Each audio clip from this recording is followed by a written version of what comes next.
Sports Vikatan நியூஸுக்கு வணக்கம். இது Sathya present sports Vikatan the boundary line show with Muthu. இன்னைக்கு 2 மேட்ச் நடந்து முடிஞ்சிருக்கு. Rajasthan versus Lucknow and Gujarat versus Delhi Capitals. 2 மேட்சுமே ரொம்ப நல்ல மேட்சாக இருந்துச்சு. அந்த மேட்ச்சில் ஈவினிங் நடந்த மேட்ச்சில் அது முழுக்க முழுக்க பட்லரோட கேம். சேஸில் ரொம்ப சூப்பராக நின்று குஜராத் டீமை வின் பண்ணி கொடுத்து அந்த டீமை டேபிள் டாப்பர் ஆக்கியிருக்கிறாரு. இன்னொரு மேட்ச் பார்த்தோம் அப்படின்னா ராஜஸ்தான் விசஸ் லக்னோ. அந்த மேட்ச் முழுக்க முழுக்க ராஜஸ்தானோட கையில் தான் இருந்துச்சு. கடைசி 1-2 ஓவரில் ரொம்ப சூப்பராக பவுல் பண்ணி அந்த டெத் ஓவர் பவுலிங் மூலமாக லக்னோ அந்த மேட்சை வின் பண்ணியிருக்கிறாங்க. ஸோ இந்த 2 மேட்சஸ் பற்றியும் முத்துக்கிட்ட நிறைய விஷயங்கள் பேசி தெரிஞ்சுக்கலாம் வாங்க.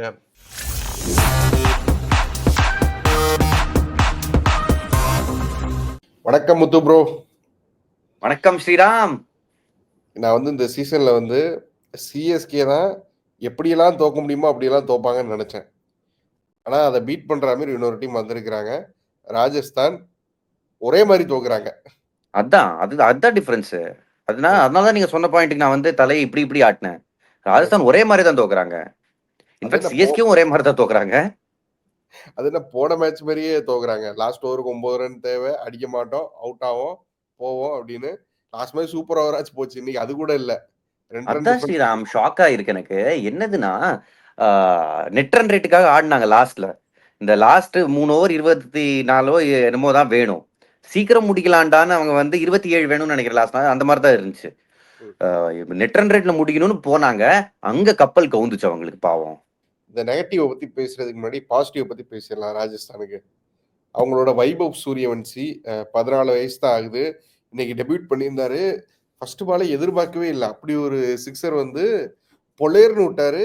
அவரோட பேட் ஸ்விங் பாக்குறதுக்கு ஒரு எக்ஸ்பீரியன்ஸான பேட்டர், ஹார்ட் ஹிட்டரோட பேட் ஸ்விங் எப்படி இருக்குமோ அப்படி இருக்குது.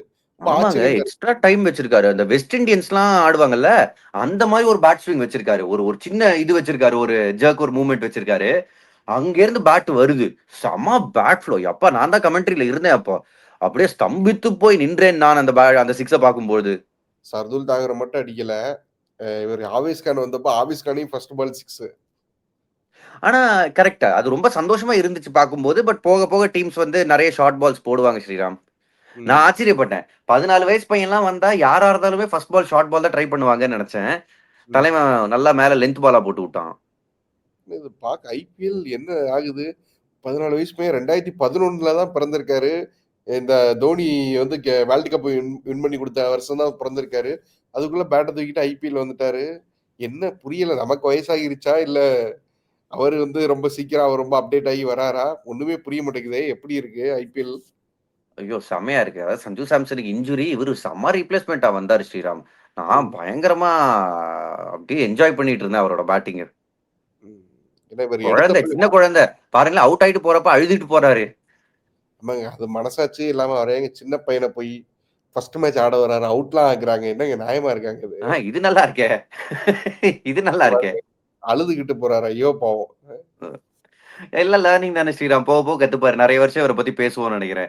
ஏன்னா பீகார்ல இருந்து பெருசா கிரிக்கெட்டர்ஸ் இந்த காலத்துல நம்ம பாக்குறது இல்லை. ஏன்னா அங்க அசோசியேஷன் அரசியல்லாம் ஒரு 5-6 வருஷத்துக்கு முன்னாடி எல்லாம் இருந்துச்சு. அங்கிருந்து நம்ம ப்ராடக்ட்ஸ் அவ்வளவு பெருசா பார்க்கல. பட் பாக்குறோன்றது சந்தோஷமா இருக்கு. ஒரு சின்ன கிராமத்துல இருந்து வராரு, நல்ல பேட் ஃப்ளோ வச்சிருக்காரு. என்ன ப்ரௌட் மூமெண்ட் அவருக்கு, அவர் பேரண்ட்ஸ்க்குலாம். அது மாதிரிதான் அந்த கேரக்டர் தான் முக்கியம் நினைக்கிறேன். அந்த ஃபியர்லெஸ்ஸா ஆடுற அதை காமிச்சிட்டு போயிட்டாரு. அந்த ஸ்கில் அதெல்லாம் தாண்டி இப்போ இருக்கிற கரண்ட் சிச்சுவேஷனுக்கு T20க்கு என்ன தேவையோ அது என்கிட்ட இருக்கு அப்படிங்கறத காமிச்சிட்டு போயிட்டாரு. நிச்சயமா போக போக இன்னும் பல வருஷங்கள் இவரை பத்தி பேசுவோம்னு நினைக்கிறேன். ஓகே, ஸோ இதை தாண்டி வந்துருவோம். யாசஸ்வி ஜெய்ஸ்வால் நல்ல இன்னிங்ஸ் தான். அண்ட் ரியான் பராக் பேசும்போது சொன்னாரு, 19வது ஓவர் வரைக்கும் கேம் எங்க கையில தான் இருந்துச்சு அப்படின்னாரு. ஸோ என்னதான் நடந்துச்சு? ராஜஸ்தான் எப்படி அந்த பேஸ் பண்ணி கொண்டு போனாங்க அந்த இன்னிங்ஸை? எங்க தப்பு பண்ணாங்க? ஓகே, கரெக்டா கொண்டு போனாங்க ஸ்ரீராம். இன்ஃபேக்ட் இந்த 17வது ஓவரே இவர் போட்டு 18வது ஓவர் ஆவேஷ் கான் போட்டாரு. அந்த ஓவர்ல தான் பால் ரிவர்ஸ் ஸ்விங் ஆக ஆரம்பிச்சிச்சு. செமையா யாக்கர் நெயில் பண்ணாரு. அந்த ஓவர் ஒரு ஹோப் கொடுத்துச்சு ரிஷப் பண்டன் டீமுக்கு. சரிடா இவங்களை ஏதாவது பண்ணலாமேன்னு. அண்ட் உங்களுக்கு செட்டில்டு பேட்டரான, அதாவது இன்னைக்கு நடந்த முதல் மேட்ச்க்கும் 2வது மேட்ச்க்கும் டிஃபரன்ஸ் என்னதான், இங்கதான் யசஸ்வி ஜெய்ஸ்வால் மாதிரி ஒரு பிளேயர் போக போக கத்துப்பாரு.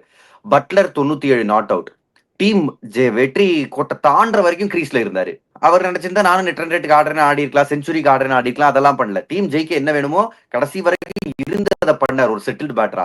நம்ம விராட் கோலியை ஒரு எக்ஸாம்பிளா எடுக்கலாம், கேஎல் ராகுல் ஒரு எக்ஸாம்பிளா எடுக்கலாம். இந்த மாதிரி பிளேயர்ஸ்லாம் அதான் பண்ணுவாங்க. கடைசி வரைக்கும் கிரீஸ்ல இருப்பாங்க. ஒரு உள்ள இருந்து முடிச்சு கொடுக்கறதுன்றது ஒரு பெரிய ஸ்கில்.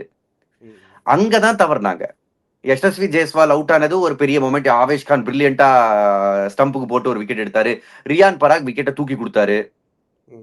அவங்க பேராசைப்பட்டாங்க. நெட் ரன் ரேட்டுக்கு ஒரு 2 ஓவர் முன்னாடி ஜெயிச்சா நெட் ரன் ரேட் ஏறும்னு அவங்க ஆட ஆரம்பிச்ச ஷாட்ஸ் தான் அதெல்லாம். அதுக்கப்புறம் 19வது ஓவர் பிரின்ஸ் யாதவ் ரொம்ப நல்லா போட்டாரு. ஒரே ஒரு பவுண்டரி தான் போச்சு. அண்ட் 20வது ஓவர் சூப்பரா போட்டாருங்க. ஒரு கேட்ச் டிராப் இருந்துச்சு, ஒரு மிஸ்ஃபீல்ட் இருந்துச்சு. அப்படியும் அவர் வந்து 9 ரன்னை டிஃபெண்ட் பண்ணாருன்னா என்ன மாதிரி ஒரு எஃபர்ட். அந்த நீங்க சொன்ன மாதிரி அந்த கடைசி ஓவர்னு வரப்போ ஹெட்மேயர் அதிகம் நம்புறாங்க ஃபினிஷ் பண்ணி கொடுப்பாரு அப்படின்னு.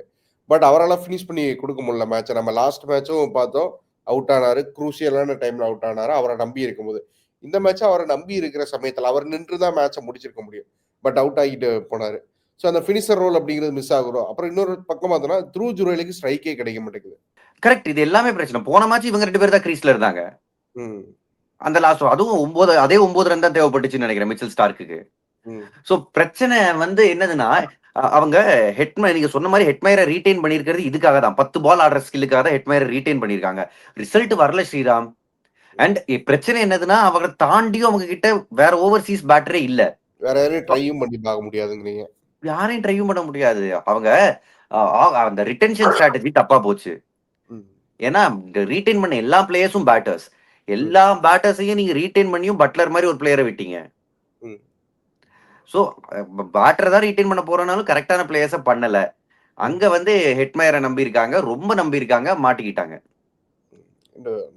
அந்த 20th over 90th over Prince Yadav, அப்புறம் வந்து 20th ஓவர் ஆவேஷ் கான், இந்த 2 பத்தி மட்டுமே சொல்லுங்களேன். ஏன்னா ஆவேஷ் கான் நம்ம போன மேட்ச்ல ப்ளூ பிரிண்ட் போட்டு கொடுத்துட்டு போயிட்டாருன்னு நினைக்கிறேன் ஸ்டார்க்கு. நீங்க வந்து லாஸ்ட் ஓவர்னா யாருக்கர் மட்டும் ட்ரை பண்ணுங்க, அது உங்களுக்கு வந்து சக்சஸ்ஃபுல்லா அமையும்னு. ஆவேஷ் கான் இன்னைக்கு அதை தான் ட்ரை பண்ண பார்த்தாரு இல்லையா? ரொம்ப நல்லா போலிங் போட்டாரு ஸ்ரீராம். ஜஸ்ட் அந்த ஹார்ட். ஏன்னா இப்போ ராஜஸ்தான் ராயல்ஸ் டீமுக்கு எதிராக அவருக்கும் பர்சனலா ஒரு ஈக்குவேஷன் இருக்கும்ல. இந்த டீம் தான் ட்ரேட் பண்ணுச்சு. எல்எஸ்ஜி ஆர்ஆரும் தான் வந்து இவரை வச்சு ட்ரம்ப் கார்ட்ஸ் விளையாடிக்கிட்டு இருந்தாங்க. பட் இந்த வருஷம் அதாவது ஷார்துல் டாக்கூர் வந்து சீசன் ஆரம்பிச்சப்ப நல்லா போட்டாரு, இப்ப சரியா போடுறது இல்ல. இவர் அப்படியே ஆப்போசிட். சீசன் ஆரம்பத்துல கொஞ்சம் சுமாரா இருந்தாரு, போன மேட்சும் ரொம்ப நல்லா போலிங் போட்டாரு, விக்கெட்ஸ் எடுக்கிறாரு, ஒரு ஜென்யூன் விக்கெட் டேக்கர். அந்த நல்ல பேஸ்ல ஹார்ட் லென்த் அடிப்பாரு ஸ்ரீராம். பால் டப்புன்னு ரைஸ் ஆகி வரும் அவரோட ஹைட்டுக்கு. மத்திய பிரதேஷ்ல இருந்து வராரு, ரொம்ப ஹார்ட் ஒர்க்கிங் கிரிக்கெட்டர். எனக்கு ரொம்ப ரொம்ப மகிழ்ச்சியா இருந்துச்சு. ஒரு இந்தியன். ஏன்னா நீ ஸ்டார்க் பண்ணாரு. ஸ்டார்க் வந்து இதை காலங்காலமா இன்டர்நேஷனல் கிரிக்கெட்ல 10 வருஷத்துக்கு மேல பண்ணிக்கிட்டு இருக்காரு. அதுல என்ன புதுசு இருக்கு? ஆவேஷ் கான் பண்ணது எனக்கு இன்னும் ரொம்ப பிடிச்சது. அண்ட் இன்னும் பாத்தீங்க அப்படின்னா ஸ்டார்க்கால சூப்பர் ஓவர் தான் கொண்டு போக முடிஞ்சது. இவர் மேட்ச் வின் பண்ணி கொடுத்துட்டாரு. கடைசி பால் கையில வாங்கினாரு, அந்த அடியை வாங்கி ஒத்தடம் கொடுத்துக்கிட்டே அங்க நின்னாரு. பிரசன்டேஷன்ல சொன்னார், நான் கை உடஞ்சிருச்சுன்னு நினைச்சேன், ஆனா பரவாயில்ல, இப்ப ஒத்தடம் கொடுத்தோன்னா கொஞ்சம் பரவாயில்லாம இருக்குன்னாரு. ஆமா, எஸ்பெஷலி நம்ம போன மேட்ச்லயும் பார்த்தா அந்த யாக்கர்ஸ் வந்து லாஸ்ட் ஓவர்ல டெத் ஓவர்ல வந்து சரியா இறக்கிட்டாங்க. அப்படின்னா 6 பால்ல 6 பாலுமே விழணும்னு கூட அவசியம் இல்லை. ஒரு 3 பால் சரியா விழுந்துருச்சுன்னா கூட அது பவுலர்ஸ்க்கான கேமா மாறிடும்ல. எக்ஸாக்ட்லி. ஏன்னா லோ ஃபுல் டாஸும் சில சமயம் அடிக்கிறதுக்கு கஷ்டமான ஷாட் ஆகுது. என்ன பிரச்சனை ஆச்சுன்னா இவங்க பேட்டிங்க விடுங்க, போலிங்ல கடைசி ஓவர் சந்தீப் சர்மா 27 ரன்னு. அவங்க ஸ்கோர் வந்து 150 கிட்ட இருந்துச்சு ஸ்ரீராம். சோ ஒரு 170 வந்தாலே அது நல்ல ஓவர் நம்ம நினைச்சோம். 17 run over, last over is a beautiful over. 27 run last ஓவர்ல சந்தீப் சர்மா.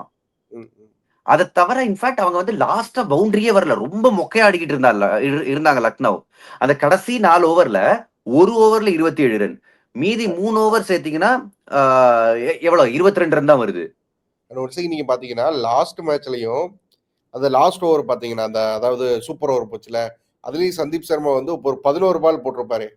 லாஸ்ட் ஓவர் தானே அது? கரெக்ட், லாஸ்ட் ஓவர் தான் 19 ரன்கள் கொடுத்திருந்தாரு. 19 ரன்கள் 4 ஒய்டு போட்டிருந்தாரு. ஸோ அதுலதான் வந்து மேட்ச் வந்து கையை விட்டு போச்சு. ஸோ பேட்டிங் மட்டும் இல்ல, பவுலிங்லயும் அந்த டெத் ஓவர் அப்படிங்கிறது மிஸ் பண்றாங்க. ஸோ அது ராஜஸ்தானோட பிரச்சனையா இருக்கு. அண்ட் இன்ஃபேக்ட் என்ன பண்ணாங்கன்னா இப்ப போன மேட்ச் வந்து மில்லரை அனுப்பாம அப்துல் சமத மேல அனுப்புனாங்க. அவருக்கு படல பாவம். கடைசியில டேவிட் மில்லர் ஒரு பால் கூட ஃபேஸ் பண்ணல, நம்பர் 7ல வந்தாரு. இந்த மேட்ச் அதை திருத்திக்கிட்டு மில்லரை மேல அனுப்புனாங்க. மில்லருக்கும் பாவம் பெருசா கனெக்ட் ஆகல. அந்த லாஸ்ட் ஓவர் தான் கேமை மாத்தி கொடுத்துச்சு. சமத் வந்து அவரை பேக் பண்ணதுக்கு ஒரு நல்ல ரிசல்ட்டை கொடுத்துட்டாரு. இப்ப எக்ஸ்பீரியன்ஸ் பிளேயர் ஸ்ரீராம். முன்னாடி ஒரு காலத்துல எஸ்ஆர்எஸ் ரீடைன் பண்ண பிளேயர்ல ஒருத்தர். ம். பட் இவ்வளவு நாள் இது பெர்ஃபார்மன்ஸ் வரல. இந்த டீம்ல இந்த சீசன் என்ன நடக்குதுன்னா, ஜஹீர் கான் உள்ள வந்ததுல இருந்து அந்த பிளேயர்ஸ்க்கு செக்யூரிட்டி குடுக்குறாரு. நீ ஒரு மேட்ச் ஃபெயில் ஆனாலும் பரவால்ல. உனக்கு இன்னும் நாங்க மேட்சஸ் தருவோம்னு பேக் பண்றாங்க. அதோட ரிசல்ட் தான் சம்மத் இப்படி அடிக்கிறதுலாம். சரி, ஓகே. நல்ல மேட்சா இருந்துச்சு. லக்னோ ஹேப்பி. லக்னோவோட ஓனர் ஹேப்பி.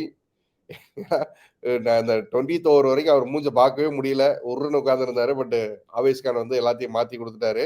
இது கைய விட்டு போன மேட்ச். அத தட்டி பறிச்சிருக்காங்க இவங்க. சரி, ஈவினிங் ஒரு மேட்ச் நடந்துச்சு. அத பத்தியும் பேசணும். பட்லரோட மேட்ச் அது. பட்லர் வந்து நின்னு வின் பண்ணி குடுத்துட்டு போனாரு. அண்ட் நம்ம ஸ்டார்க்க பத்தி அவ்ளோ பேசினோம். ஸ்டார்க்கோட ஓவர் வந்து நின்னு 5 4 அடிச்சு குடுத்தாரு. ஸோ அவரோட இன்னிங்ஸ் பத்தி சொல்லுங்க. பட்லர் அந்த எக்ஸ்பீரியன்ஸ், நம்ம வந்து ஒயிட் பால் கிரிக்கெட்ல பட்லர் தான் வந்து one of the best batter அப்படின்னு வந்து நெறைய முறை பேசியிருக்கிறோம். ஸோ அதை ஒன்ஸ் அகைன் ப்ரூவ் பண்ணி காமிச்சுட்டு போயிருக்காரு. ஐபிஎல் லெஜெண்டுங்க ஜாஸ் பட்லர். அவர்லாம் வந்து இந்த எப்படி நம்ம ஐபிஎல் லெஜெண்ட் மலிங்கா ஒரு ஃபார் எக்ஸாம்பிள் மலிங்கா பேர் எடுப்போம் ஓவர்சீஸ்ல இருந்து வரவங்க.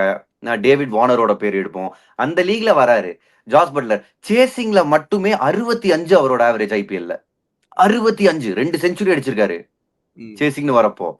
ஸோ சேஸ்ல வந்து எப்படி பிளேஸ் பண்ணுன்றது நிச்சயமா தெரியும். அண்ட் ஒன்ஸ் அகெயின் நீங்க வந்து இந்த டீமை தடுக்கணும்னா 10 ஃபார் 2 15 ஃபார் 2ன்ற மாதிரி நிலைமையில தான் தடுக்க முடியும். ம். மறுபடியும் பாருங்களேன், சாய் சுதர்ஷன் ஒரு யூஸ்ஃபுல் இன்னிங்ஸ் விளையாடினாரு.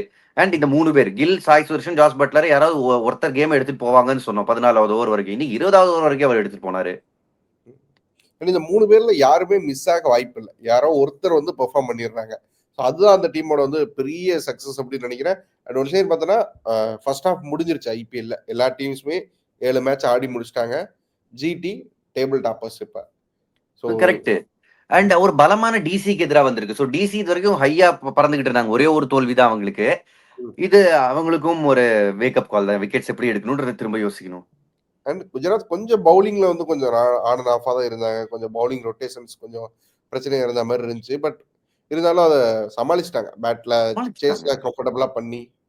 எக்ஸாக்ட்லி. ஏன்னா அவங்களோட ஸ்ட்ராங்கர் விஷயம் வந்து அவங்களோட bowling தான். பேட்டிங்ல டாப் 3 ஹெவி டிபெண்டன்சி இருக்கு, உண்மைதான். பட் யாராவது ஒருத்தர் அடிச்சிருக்காங்க நீங்க சொன்ன மாதிரி. And middle order totally untested. Sherfane Rutherford ஒரு நல்ல இன்னிங்ஸ் 2 3 விளையாடி இருக்காரு இந்த பர்டிகுலர் சீசன். ஸோ அங்க ஒரு டிக் மார்க். இம்பாக்ட் பிளேயர் சூப்பரா பண்ணிட்டாரு. பட் ஸ்டில் போலிங்னு வரப்ப சாய் கிஷோரை மேபி முன்னாடியே எங்கேயாவது ஒரு 2 ஓவர் அவங்க யூஸ் பண்ணியிருக்கலாமோ கில். ஏன்னா அக்சர் பட்டேல் வந்து முக்காவாசி நேரம் இருந்தாரு கிரீஸ்ல. And Axar Patel left arm ஸ்பின்ன பார்த்தாலே அடிப்பாரு. கையில வந்து பால் வரதுக்கு முன்னாடியே பால் ஸ்டாண்ட்ல டெபாசிட் பண்ணதா அவர் நினைப்பாரு. சோ அது ஒரு மாதிரி வேலிட் இதுதான் கில் பண்ணது. பட் ஸ்டில் சாய் கிஷோர் மாதிரி ஒரு பிளேயரை நியூ பால்ல கூட ட்ரை பண்ணலாங்க. ரொம்ப நல்லா போடுவாரு. சாய் கிஷோர் மாதிரி ஒரு கேரக்டர் உள்ள பிளேயருக்கு போட்டு பாப்பாருல துணிச்சலா. அப்படி ஒரு பிளேயருக்கு வந்து கொடுத்துருக்கலாம். ஒரு ட்ரை பண்ணிருக்கலாம் மேபி. ட்ரை பண்ணிருக்கலாம். பட் ஸ்டில் லாஸ்ட் ஓவர்லயும் ஒரு விக்கெட் எடுத்தாரு. ரொம்ப நல்ல லாஸ்ட் ஓவர் போட்டாரு அவரு. சோ நீங்க வந்து சொல்லுங்க. ஏன்னா குஜராத் தான் வந்து நாம பேசுறப்போ ஸ்டார்டிங்ல பேசுறப்போ வந்து ஒரு அண்டர் டாக்ஸா வச்சிருந்தோம். பெரிய ஸ்டார் பிளேயர்ஸ் இல்ல. 1 2 பேர் இருக்கிறாங்களே தவிர அந்த டீமோட ஃபேஸா பெருசா வெளியே காமிக்கிறதுக்கு பெரிய ஸ்டார் பிளேயர்ஸ் இல்ல. ஸோ அப்படி இருந்த ஒரு டீம் ஃபர்ஸ்ட் ஹாஃப் முடிகிறப்போ டேபிள் டாப்பர்ஸா இருக்கிறாங்க. ஒரு 2 3 ரீசன் சொல்லுங்களேன். இதனாலதான் வந்து ஜிடி வந்து இப்படி ஒரு டீமா இருக்கிறாங்க. நம்பர் 1 பொசிஷன்ல இருக்கிறாங்கன்னு. டீமா கிளிக் ஆகுறது ரொம்ப முக்கியம். ஒரு சில சூப்பர் ஸ்டார்ஸ் இருக்கும்போது ஸ்ரீராம் எல்லா அட்டென்ஷனும் அவங்க மேல போயிடும். சோ இவங்க அது இல்ல. ஒரு யூனிட்டா நல்லா விளையாடுறாங்க. ஒரு கலெக்டிவா நல்லா விளையாடுறாங்க. பிரஷர் சிச்சுவேஷன்ல பண்ணக்கூடிய பிளேயர்ஸ் இருக்காங்க. இன்னொரு ஒரு பெரிய ரீசன் ஜஸ்ட் அந்த டாப் 3. சூப்பர் டாப் 3 அவங்களுக்கு. இன்ஃபேக்ட் நீங்க இந்த மேட்ச் டெல்லியோட ஜெயிச்சாங்க. டெல்லியும் பாயிண்ட்ஸ் டேபிள் அவங்க பக்கத்துல தான் இருக்காங்க. டெல்லியோட டாப் 3 அவ்வளவா ரன் அடிக்கல இந்த சீசன். பட் ஸ்டில் அவங்களும் மேல தான் இருக்காங்க டேபிள் டாப்ல. பட் இவங்களோட டாப் 3 இன்னும் ரொம்ப சாலிடா தெரியுறாங்க. அண்ட் 3வது விஷயம் ஆஷிஷ் நேரா. இந்த பயங்கர ஸ்ட்ராட்டஜி போட்டு வராரு. அண்ட் நீங்க வந்து பேசணும் அப்படின்னா first 2 season Hardik Pandya captain. ஒரு சீசன்ல சாம்பியன், இன்னொரு சீசன்ல வந்து ரன்னர் அப் ஆயிருந்தாங்க. அடுத்து கில் வந்து கேப்டன் ஆகுறாரு. போன சீசன் பயங்கரமா அடி வாங்கினாங்க. அவங்களால பிளே ஆஃப்ஸ் வர முடியல. பட் இந்த சீசன் கில்ல வச்சுக்கிட்டு ஃபர்ஸ்ட் ஹாஃப் முடிகிறப்போ டேபிள் டாப்பர்ஸா வந்திருக்காங்க அப்படின்னா பின்னாடி நிறைய வேலைகள் போயிருக்கு. ஸ்ட்ராட்டஜியா நிறைய பில்ட் பண்ணிருக்காங்க. பெருசா டீமே மாத்தல ஸ்ரீராம். எனக்கு இந்த டீம் கிட்ட என்ன பிடிக்கும்னா, நம்ம முன்னாடியே பேசியிருக்கோம். முந்தின இனிஷியல் 3 இயர்ஸ் வேற செட் ஆஃப் ஓனர்ஸ் இருந்தாங்க. இப்ப வந்து கை மாறி இருக்கு. டாரண்ட்னு ஒரு குரூப் கை மாறி இருக்கு. முன்னாடி ஒரு குரூப் ஆஃப் ஒரு கன்சோர்ஷியம் மாதிரி ஒரு ஓனர்ஸா இருந்தாங்க. இப்ப கை மாறி இருக்கு. யாராவது ஜிடி ஓனர் யாருன்னு தெரியுமா? முகம் கூட தெரியாது. அண்ட் அவங்க வந்து சிஎஸ்கே பிரின்சிபல் அப்ளை பண்றாங்க. அதாவது கிரிக்கெட் உங்களோடது. நாங்க வெறும் இந்த கம்பெனியை நடத்துறோம். கிரிக்கெட் உங்களோடது. ஆஷிஷ் நேரா, ஆஷிஷ் கபூர், விக்ரம் சோலாங்கிலாம் இருக்காங்க. ம், ஸோ ம், நீங்க பார்த்துக்கோங்க இந்த கிரிக்கெட்ட. நாங்க அதுலலாம் தலையிடவே மாட்டோம். சம்பளம் ம், தரணுமா? அது நாங்க தர்றோம். ஸோ கிரிக்கெட்ட இவங்க கிட்ட விட்டாங்க. ஓனர்ஸ் மாறுனப்ப கூட கோச்சிங் குரூப் மாறுது இப்போ. Delhi Capitals for example 2 set of owners இருக்காங்க. ம், ஜேஎஃப்டபிள்யூன்னு ஒருத்தங்க இருக்காங்க. ஜிஎம்ஆர் குரூப்னு ஒருத்தர் இருக்காங்க. எவ்ரி 2 இயர்ஸ் இந்த ஓனர் மாறுவாங்க. அந்த ஓனர் வருவாங்க. அதுக்கப்புறம் இவங்க டேக் ஆன் பண்ணிப்பாங்க. ம். அங்க ஒரு அங்க அதனால தான் ஒவ்வொரு வருஷமும் கேப்டன் மாறுவாங்க, கோச் மாறுவாங்க. அப்படிலாம் நெறைய பார்த்துருக்கோம். இங்க அப்படிலாம் கிடையாது. ஃப்ரீ ரன் குடுத்துட்டாங்களே! நீங்களே பாருங்கன்னு. ஸோ பேக்கிரவுண்ட்ல ஒரு சாலிட் ஓனர்ஸ் ஆஷிஷ் நேராவ நம்பி இந்த டீம குடுத்துருக்காங்க. அதுவும் ஒரு கோச்சிங் ஸ்டாஃப்க்கு ஒரு பெரிய செக்யூரிட்டி குடுக்குற விஷயம்ல. அண்ட் கில்ல பேக் பண்ணாங்க. ஸோ அவர் இந்தியாவோட ஃபியூச்சரா இருக்கிறார் அப்படிங்கிறப்போ, இங்கேயுமே வந்து நல்ல ஃபியூச்சரா இருக்க வாய்ப்புகள் இருக்குன்னு சொல்லி கில்ல பேக் பண்ண விஷயம் ரொம்ப நல்ல விஷயமா இருந்துச்சு. ஸோ 2 நல்ல மேட்ச் வந்து பார்த்து முடிச்சிருக்கோம். சூப்பர். அடுத்து வந்து சண்டே இன்னொரு நல்ல மேட்ச் இருக்கு. அது என்ன இன்னும் 2 பஞ்சாப் நல்ல மேட்ச். அ தூங்கி எந்திரிச்சு உடனே மேட்ச்க்கு வராங்க எப்படி? நேத்து ஆடுனாங்க, திரும்ப இன்னைக்கு ஆடுறாங்க. ஒரே ஃப்ளைட்ல கிளம்பியிருப்பாங்க பெங்களூர்ல இருந்து. என்னங்க இப்படி ஷெட்யூல் போட்டிருக்கிறாங்க? என்ன நடக்க போகுது? ஸ்ரீராம் வருஷா வருஷம் இந்த மாரி ஒரு செட் நடக்கும் ஸ்ரீராம். நெக்ஸ்ட் மேட்ச் இருக்கும். அதுக்குன்னு இந்த மறுநாளே ஒரு நாள் கேப்ல வந்து அடுத்த இல்ல, இல்ல. பார்த்துருக்கேன் நான் இந்த மாரி நடந்தத. ம், இன்ட்ரஸ்டிங் ஆக்குதுல்ல. ம். ஏன்னா நீங்க அதே செட் ஆஃப் பிளேயர்ஸ்க்கு அடுத்த நாள் திரும்ப இது வந்து கிட்டத்தட்ட ஒரு சின்ன பைலேட்டரல் சீரிஸ் மாரி வச்சுக்கோங்களேன். பெஸ்ட் ஆஃப் 2 ஆமா. அந்த ஏன்னா மாரி. இப்ப நார்மலா ஐபிஎல் மாரி ஒரு டோர்னமெண்ட்ல என்னன்னா நீங்க டெய்லி வேற வேற ஆப்போசிஷன விளையாடுவீங்க. பட் ம். இங்க ஒரே ஆப்போசிஷன நீங்க வந்து எவ்ரி செகண்ட் டே நீங்க விளையாடுறீங்க அப்படின்றப்போ ஈக்குவேஷன் வந்து கொஞ்சம் இன்ட்ரஸ்டிங்கா இருக்கும் ஸ்ரீராம். சரி சண்டிகர் போறாங்க. சண்டிகர்ல எப்படி இருக்கும்னு நினைக்கிறீங்க? ஆர்சிபி அந்த ஃப்ளைட் டிக்கெட் போட்டா வின்னு தான் அப்படிங்கிறது கன்டின்யூ ஆகுமா? ஆ அவங்களோட லா ஆஃப் அவரேஜஸ் படி ஆகணும் ஸ்ரீராம். ம், பட் பஞ்சாபுக்கும் அங்க ஒரு பெரிய ரெக்கார்ட் கிடையாது நியூ சண்டிகர்ல. ம், இன்ஃபாக்ட் இந்த கிரவுண்ட்ல ஸ்ரேயஸ் பெருசா ரன் அடிக்கல இந்த சீசன். சோ ம், பஞ்சாப் என்னதான் போன மேட்ச் வின் பண்ணியிருந்தாலும் அது ஆர்சிபி விட்ட மேட்சா இருந்துச்சு. ம். சோ ஸ்டில் ஆர்சிபி தான் ஃபேவரட்ஸா இந்த மேட்ச்க்குள்ள வருவாங்க என்ன பொறுத்தவரை. மும்பை விசஸ் சிஎஸ்கே டீட்டெயில்டா நம்ம ஒரு வீடியோ பேசி தனியா போட்டிருக்கிறோம். அத செக் ம். பண்ணி பாருங்க. பட் இப்போ குயிக்கா சின்ன சின்ன பாயிண்ட்ஸ் என்ன எதிர்பார்க்கலாம்? பிரடிக்ஷன் என்ன? பிரெடிக்ஷன் அதாவது மனசு சிஎஸ்கேன்னு சொல்லுது. ஆனா மூளை ஃபுல்லா மும்பை தான் சொல்லுது எனக்கு. ம். நேத்து வீடியோல சிஎஸ்கேன்னு சொல்லியிருக்கீங்க. ஆமா, ஆமா. ஏன்னா டீமா பாருங்க அவங்க பெட்டர் டீமு. கரெக்ட்டான டைம்ல பீக் பண்றாங்க ஒரு குரூப்பா. ம், அந்த டெல்லி வின் வந்து அவங்களுக்கு ரொம்ப நெறைய தெம்பு குடுத்திருக்கு. அதுக்கப்புறம் இன்னொரு மேட்சும் ஜெயிச்சிருக்காங்க. ம், ஸோ ஃபார்ம் மும்பை இந்தியன்ஸ் பக்கம் தான் இருக்கு. சிஎஸ்கே ஜஸ்ட் ஒரு சில புது எனர்ஜி எடுத்துட்டு வந்திருக்காங்க. ம். அதுல அதுல பெருசா யாருக்காவது லுக்கின் கிடைச்சா கொஞ்சம் நல்லா இருக்கும் ஸ்ரீராம். பட் பிட்ச் வந்து அப்படியே சன்ரைசர்ஸ்க்கு குடுத்த மாரி பிட்ச் இருந்தா மட்டும் தான் சிஎஸ்கேவுக்கு வந்து அதிக வாய்ப்பு இருக்கும். அது குடுக்க மாட்டாங்க மும்பை இந்தியன்ஸ். ஸோ பேட்டிங் பிட்ச்சா இருக்கும். அது மும்பைக்கு ஃபேவரா இருக்கும். அப்படின்னு எதிர்பார்க்கலாம் இல்லையா? ம். ஆமா. ஸோ அப்படி போனா அது மும்பைக்கான ஒரு கேமா இருக்கு. அதிக வாய்ப்புகள் இருக்கு. அதனால ஸோ நான் சிஎஸ்கேன்னு சொல்றேங்க. ஏதாவது ஏன்னா, இப்போ ஒரு ரச்சின் ரவீந்திரா மாரி ஒரு பிளேயரோ, ஒரு டெவால் பிரெவிஸ் மாரி ஒரு பிளேயரோ, அவங்களுக்கு ஒரு கிரேட் டே அமைஞ்சிருச்சுன்னா, ம். சிஎஸ்கேவால சேலஞ்ச் பண்ண வாய்ப்பு இருக்கு. அது இவரும் பேசியிருக்கிறார் ஃப்ளெமிங்கும். எங்களோட பேட்டிங் டிபார்ட்மெண்ட் தான் ஏதாச்சும் பண்ணணும். அவங்க கிட்ட இருந்து இன்னும் அதிகம் எதிர்பார்க்கிறோம் அப்படிங்கிறத இன்னைக்கு வந்து பிரஸ் கான்ஃபரன்ஸ்ல பேசியிருக்கிறாரு. ஸோ ம். பேட்டிங் டிபார்ட்மெண்ட் தான் இந்த டீம காப்பாத்தி ஆகணும். ஏதோ பண்ணி ஆகணும். இது மேஜிக் நடக்கணும்னா அவங்க கையில தான் இருக்கு. அந்த டாப் 3 ஆமா குள்ள தான் ஸ்ரீராம். இன்ஃபாக்ட் வந்து இப்போ பேட்டிங் விக்கெட் குடுத்து சிஎஸ்கே 200க்கு மேல அடிச்சுட்டாங்கன்னு வைங்களேன், ஃபர்ஸ்ட் பேட்டிங்ல. அப்ப ஸ்ட்ரெய்ட்டாவே மும்பை மேல பிரஷர் இருக்கும்.